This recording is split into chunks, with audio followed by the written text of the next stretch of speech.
Hello and welcome back everyone. Today I have this new purchase, which is the 6400. This I will not be selling again because I bought this thing new, like literally new, and this is not the first time using it, so it might have some like disgusting oil and stuff like that on this thing, but it's pretty much still new. So it's only been with me for a few days. This thing I bought like literally new. I actually cut this thing. So yeah, what you get in the box is the standard Sony stuff, which is pretty much standard by now. And if you don't know, you only get like this charger, then you get this like booklet set thingy, and you get like this, what you call this thing, strap, nothing else. So then for this thing, it's like the standard Sony stuff. Have the E-mount, which is super, what you call this thing, like tight. So if you're used to having old Sony cameras like me, the mounts are like so loose, so you can like just click and like come off. This thing you have to actually like force it on and force it off.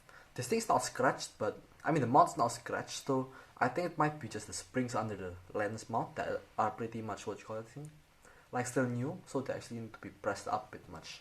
I mean with a lot of force. So then I got this thing with an MI shoe cover, obviously, which is not here anymore. I lost it, I think, which is, I think, unheard of, like you losing an MI shoe cover in like one day.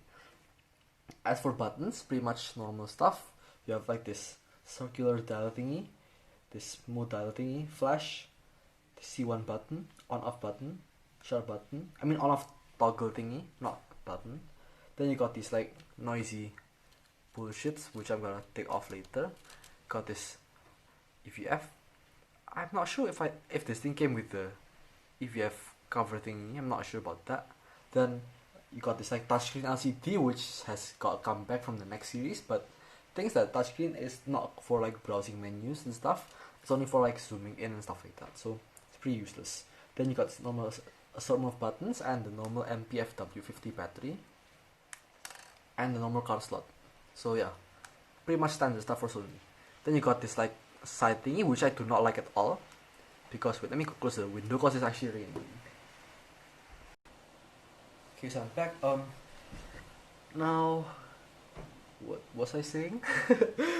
Wait. So this is pretty much the same body as the a6000 I had. Only thing is that this actually has a better finish, which is not plastic in this time, which is awesome. I don't like plastic at all, especially on cameras. Now let me go pause this thing again for a while. Okay, now it's way more quiet. So let's continue on this thing. The buttons are just as hard to turn as my old a6000. The front on this thing is actually just, I mean the back is just the same thing. The front's pretty much the same thing. New thing is that this like flip thingy, you have to actually like use your nail to like pull it back before it comes off. Now you charge this thing from this little slot right here.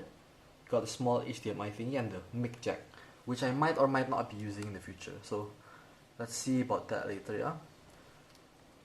Then as for menus, this thing is the new menu, which I'm so confused about, because I've been using the old Sony menus for a long time, and people say the old ones are actually more confusing, but the thing is for me that I like the old one a bit more, because this thing has so many freaking menus. So if you can see, I've been using this AVCS HD. It actually goes out to AVCS 4K, which goes out to 100 megabit. I'm in Indonesia, so I use Spell. I don't want banding on my videos, so I'm using this thing, not like the high frame rates and stuff. Then let's go back out, proxy and stuff like that. That's all available for you if you want to use that. I do not. So what I think I bought this thing for is because of the fact that I bought this what you call this thing, LG 27UL, what you call this thing, 27UL 600, I think, which is a huge like friggin PC monitor, which is 4K and HDR. This thing can record HDR in 4K, but in 8-bit, so not sure how that works yet. What else do I want about this? What I'm gonna talk about this is the viewfinders, way better than a6000. Like literally, this a6000 viewfinder is rubbish. That thing's like worse than the a7, the Nex 6 even, or the Nex 7. So just don't buy the a6000 at all. This thing costs a bit more than quite a bit more actually than the a6000, but It's actually pretty worth it.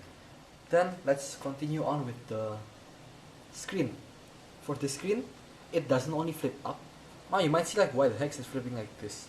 It's like the Nex 5T, and it is like the Nex 5T. So if you actually flip it out like this, you can actually do this, and can actually flip straight up like this for like this vlogging thingy. I'm not a vlogger, but this actually sometimes helps when you're actually trying to like frame a shot and the camera's above your head. Let's now push this thing back down. And it's actually pretty scary when you're actually like pulling that thing up, because I actually understand the technical side of these things, and flexible cables do not like to be bent that much. So I have not tested this thing on any autofocus lenses, and I'm not gonna comment at all on autofocus because I do not use autofocus at all. Like all my lenses, which are like over here, do not have autofocus. See, so this is a Yashinon 45mm f1.7. This thing does not have autofocus. This Samyang does not have an autofocus motor on this thing. This is a Kodak Star 35mm f3.5. This is a Jupiter 3. These two are somebody else's lenses that I'm converting. An ISCO, I mean, what, Kowa something, and a Leica, I don't know what the heck that thing is.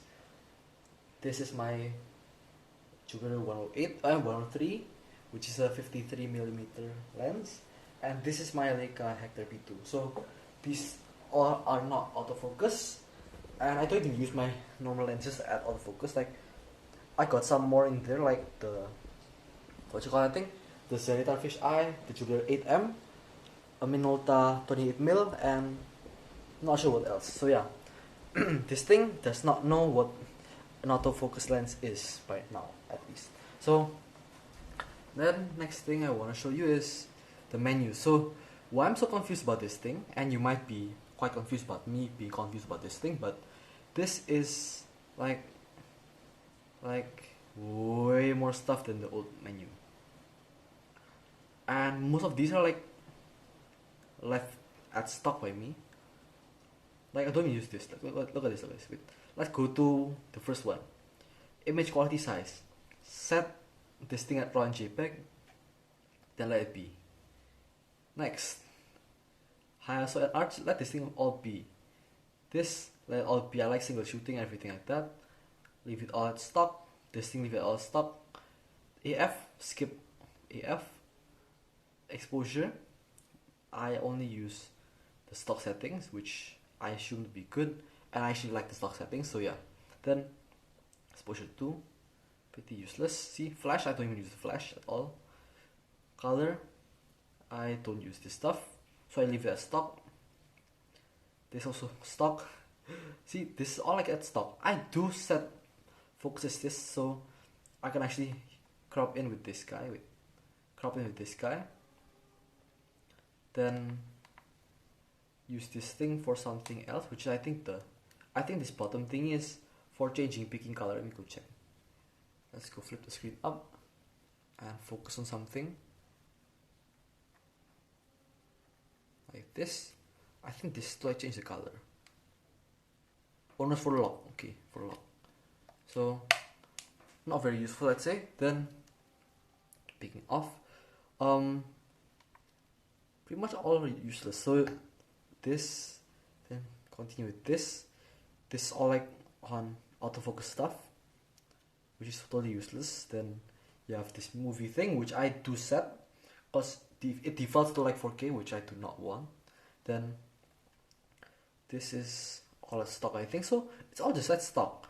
Just I don't even use these menus except for this silent shooting because I do not like noisy shutters. So I like the electronic one better. And yeah, pretty much it. So